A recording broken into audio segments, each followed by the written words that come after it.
Use and miss use of antibiotics. Use इस्तेमाल and miss use गलत इस्तेमाल antibiotics. Antibiotics का होता है दो लफ्जों में मुश्तमिल होता है। Anti mean against, anti mean against and BIOS mean life, life के अगेंस्ट। मगर लाइफ के अगेंस्ट ये स्पेसिफिक है, ये जनरल नहीं है। अब जैसे एंटीबायोटिक इस्तेमाल कर रही है ह्यूमन बॉडी के अंदर, तो ह्यूमन भी एक लाइफ है, मगर इसकी लाइफ नहीं, बैक्टीरिया की, जो इसके अंदर जो बैक्टीरिया मौजूद है उसकी लाइफ के अगेंस्ट इस्तेमाल की, उसे हम क्या कहते हैं? एंटीबायोटिक। जब इंसान बीमार होता है तो इंसान के अंदर जो मैक्रो ऑर्गेनिज्म होते हैं, उस मैक्रो ऑर्गेनिज्म की लाइफ के खिलाफ जो केमिकल सब्सटेंस इस्तेमाल होते हैं, उसे हम क्या कहते हैं? एंटीबायोटिक्स कहते हैं। Antibiotics are the chemotherapeutic chemical substance. लफ्ज इस्तेमाल है कीमोथेराप्यूटिक केमिकल सब्सटेंस। कीमो का मतलब क्या होता है? केमिकल इन नेचर होते हैं, और थेराप्यूटिक का मतलब क्या होता है? Treatment, with respect to treatment, इलाज में इस्तेमाल हो रहे हैं। Antibiotics are the chemotherapeutic chemical substance, मतलब एक कीमियाई मादे ऐसे होते हैं जो किसके लिए इस्तेमाल हो रहे हैं? इलाज के लिए इस्तेमाल हो रहे हैं। किसके इलाज के लिए? For the infection of bacteria, for the infection of, मतलब कोई bacterial disease are called antibiotics.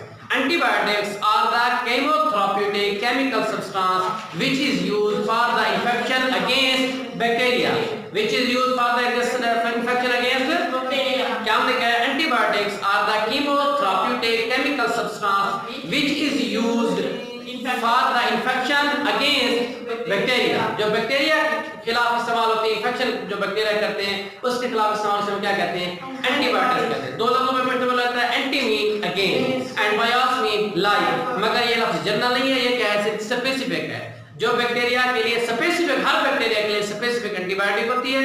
Her bacteria के लिए क्या होती है? एक एंटीबायोटिक सारे बैक्टीरिया को किल नहीं करती। इसी तरह जो हमारी लाइफ है, हम भी तो लाइफ है ना, जैसे antibiotics anti mean against BIOS mean life. जिंदा जानदार जिसके अंदर इस्तेमाल हो उसकी भी तो लाइफ है, मगर उससे कुछ नहीं कहेगी, उसे कुछ नहीं कहेगी। स्पेसिफिक जो ऑर्गेनिज्म होगा उसके खिलाफ क्या होगी? एंटीबायोटिक इस्तेमाल होगी। उसके खिलाफ क्या होगी? एंटी। अच्छा, एंटीबायोटिक का शुरू वाला जो सोर्स था वो क्या था? वो लिविंग ऑर्गेनिज्म थे। कौन सा था? लिविंग ऑर्गेनिज्म थे। जैसे पहले पेनिसिलियम से पेनिसिलिन निकाली गई, आपने पहले पढ़ा होगा। तो पेनिसिलियम ये फंगस था, तो पेनिसिलिन से निकली।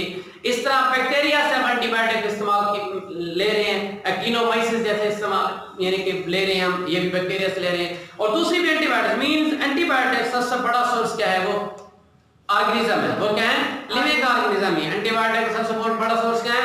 लिविंग। मगर कुछ एंटीबायोटिक्स आजकल वो लैब के अंदर भी तैयार हो रही है। लैब के अंदर भी सबसे बड़ा सोर्स एंटीबायोटिक्स का वो लिविंग ऑर्गेनिज्म, मगर कुछ एंटीबायोटिक्स अब लैब के अंदर भी तैयार हो रही है। एंटीबायोटिक सबसे पहले पेनिसिलियम से, किसे? पेनिसिलियम से हासिल की गई थी, और वो पेनिसिलिन उसका नाम दिया एंटीबायोटिक। पेनिसिलियम क्या है? एक फंगस है, और पेनिसिलिन क्या है? ये एंटीबायोटिक है। जब इस्तेमाल करते हैं 40 लाख, 1 लाख, 10 लाख, उसके अंदर प्रोपेन पेनिसिलिन है या फिर दूसरी भी पेनिसिलिन है, पेनिसिलिन के नाम आ जाते हैं उसके। समझ लगे इस चीज की? अब इस्तेमाल करते हैं कि एंटीबायोटिक्स हम इस्तेमाल क्या करते हैं, कैसे इस्तेमाल करना चाहिए। सबसे पहले तो एंटीबायोटिक इस्तेमाल करने के लिए आप अपने डॉक्टर के पास जाएंगे। डॉक्टर आपकी कंडीशन देखेगा, फिर देखेगा कि ड्रग ऑफ चॉइस क्या बनती है, एंटीबायोटिक्स कौन सी एंटीबायोटिक इस्तेमाल होगी। वो किस चीज के ऊपर होगा? वो बैक्टीरिया के साथ के ऊपर होगा। फर्क क्या? कुछ बैक्टीरिया जो एंटीबायोटिक्स होते हैं वो बैक्टीरिया की सेल वॉल के ऊपर इफेक्ट करती है। किस ऊपर इफेक्ट करती है? सेल वॉल के ऊपर।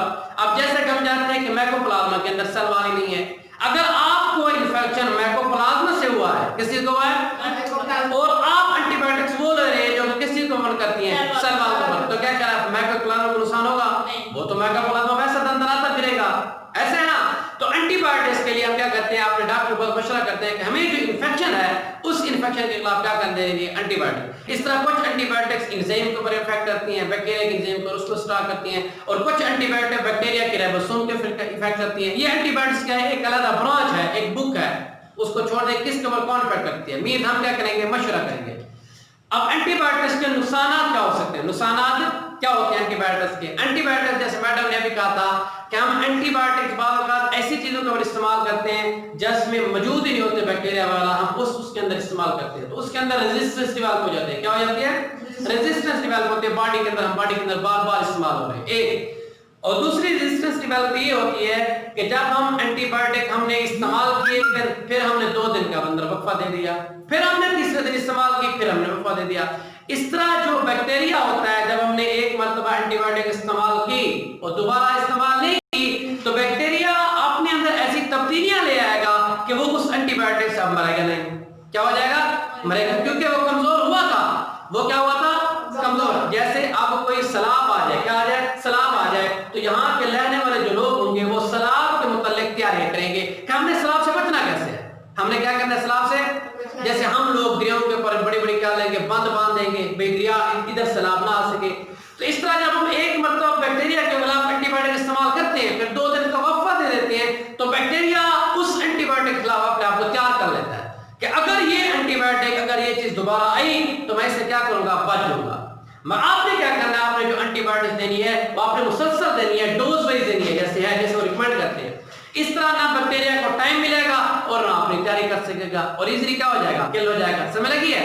तो रेजिस्टेंट डेवलप होती ही ऐसे है कि आप लोगों ने 2 दिन इस्तेमाल की, बैक्टीरिया सही तौर पे खत्म नहीं हुआ था, वो कमजोर हो चुका था, मरने वाला था, पर आपने छोड़ दी, बैक्टीरिया फिर वो तबाह हो गया और अब उस एंटीबायोटिक से बैक्टीरिया मरेगा नहीं, तो आपको डॉक्टर फिर अच्छी एंटीबायोटिक लिख देगा, हाई डोज वाली। इस तरह आप करते जाएंगे, आखिर में ऑक्सीजन के ऊपर पहुंच जाएंगे या फिर कैरिसेप के ऊपर पहुंच जाएंगे। मींस ये अच्छी एंटीबायोटिक से अच्छी एंटीबायोटिक्स नहीं है। और फिर अगर ये एंटीबायोटिक से आपकी बॉडी के ऊपर काम नहीं करेंगे, फिर आप क्या इस्तेमाल करेंगे? क्योंकि एंटीबायोटिक्स लो जो पोटेंशियल जो आपने इस्तेमाल पहले कर ली थी, अब आप बढ़ते गए आखिरी एंटीबायोटिक आप इस्तेमाल कर रहे हैं। अगर ये एंटीबायोटिक भी काम नहीं करेंगे तो फिर आपको क्या करेंगे? फिर आप मर जाएंगे, डेथ हो जाएगी। क्या हो जाएगी? डेथ। मींस ये रेजिस्टेंस जो पैदा करते हैं, हम खुद लोग रेजिस्टेंस पैदा करते हैं।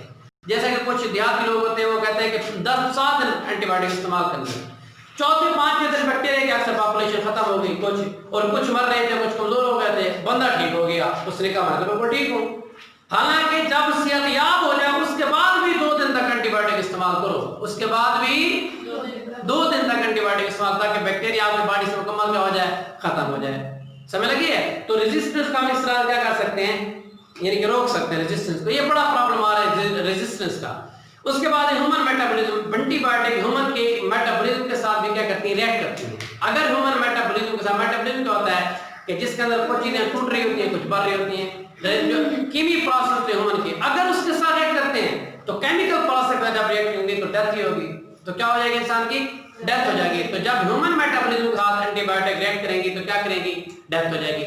इस तरह कुछ एंटीबायोटिक एलर्जिक रिएक्शन भी करा देते हैं, एलर्जी हो जाती है एंटीबायोटिक, जैसे कि पेनिसिलिन से हो जाती है, कुछ एंटीबायोटिक से एलर्जी भी हो जाती है। इस तरह कुछ एंटीबायोटिक डीफनेस भी काज करती हैं, मींस गुंग, यानी कि वो सुन नहीं सकते, बहरे हो जाते हैं। क्या हो जाते हैं? बहरे हो जाते हैं, डीफनेस काज करती हैं। और कुछ एंटीबायोटिक जैसा कि टेट्रासाइक्लिन है, अगर बचपन के अंदर इस्तेमाल की जाए तो फिर दांतों का कलर हो जाता है, पीला पड़ जाता है और मुस्तकिल तौर पे कलर पीला रहता है, फिर खत्म ही नहीं होता। मींस हर एंटीबायोटिक जो आप इस्तेमाल करेंगे उसके अंदर एक लीफलेट, उसके अंदर एक छोटा सा पर्चा होता है जिसके ऊपर लिखा होता है कि ये इस आपके सिस्टम के ऊपर इफेक्ट कर सकती है, इस सिस्टम के ऊपर इफेक्ट कर सकती है। और आप लोगों का एक और काम, जैसे मैंने रजिस्टर बताया, आप लोग 2 दिन इस्तेमाल करेंगे, 3 दिन एंटीबायोटिक, फिर छोड़ दी, फिर 3 दिन इस्तेमाल की, फिर छोड़ दी, फिर 3 दिन इस्तेमाल की, फिर छोड़ दी। ये आप लोग लॉन्ग टर्म पे ले जाएंगे, मतलब 1 महीना एंटीबायोटिक इस्तेमाल करें तो आपके जिस्म के ऊपर इफेक्ट डालेगी। एंटीबायोटिक डालेगी बीमारी नहीं, यानी कि एंटीबायोटिक आपके जिस्म के ऊपर इफेक्ट डालेगी, जिसके अंदर डीफनेस आ सकती है, जिसके ऊपर आपके डिस्कलरेशन हो, कुछ भी हो सकता है। क्या हो सकता है? कुछ भी हो सकता है। तो आप प्रिकॉशन क्या करें एंटीबायोटिक के बारे में इस्तेमाल करने के अंदर? तो प्रिकॉशन आप इस्तेमाल करें कि प्रिस्क्राइब बाय द फिजिशियन। सबसे पहले आप फिजिशियन के पास जाएं, क्या ये जो एंटीबायोटिक्स मैं ले रहा हूं, एंटीबायोटिक ठीक है, मेरे जिस्म को जरूरत है या नहीं है, जरूरत है या नहीं है। फिर उसके बाद आप डोज ले रेगुलर इंटरवल के ऊपर, यानी कि दवाई को ले एक वक्फे के बाद, फिर आज दवाई ली है, शाम को लिए, कल लिए, जो प्रिस्क्राइब कर रहा है, इस तरह खुद एंटीबायोटिक्स ना लें। और उसके बाद है कि आप कोर्स को मुकम्मल करें, जैसे मैंने पहले बताया, 2 दिन इस्तेमाल किया, आपने छोड़ दिया, फिर दोबारा बीमारी क्या कर लेगी? अटैक करेगी और फिर उस एंटीबायोटिक से बीमारी कवर नहीं होगी। फिर क्या करेंगे? हम हाई पोटेंशियल एंटीबायोटिक्स देंगे। और इस तरह जब हाई पोटेंशियल देते गए, आखिर पे एक्सीडेंट या फिर कैरिसेप पे गए, तो फिर क्या होगा? उसके बाद अगर ये भी काम करना छोड़ दिया तो फिर हम किस तरफ चलेंगे?